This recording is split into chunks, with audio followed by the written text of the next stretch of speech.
అవి తెల్లని మల్లె మొగ్గలు. పరిమళాలు వెదజల్లవు కానీ పరిశుభ్రంగా ఉంచుతాయి. ఏమా మొగ్గలు చెప్పు?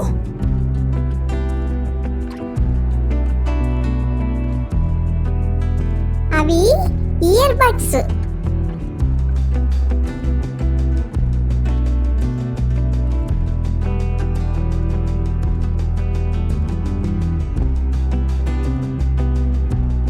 నాకు ఉన్నది ఒకే ఒక కన్ను. చూడలేను కానీ ముక్కు చాలదా, ముందుకు దూసుకుపోను అని ఎవరంటున్నారు చిన్ని? అది కాకి కదా? కాకి కాదు, సూది, నీడిల్.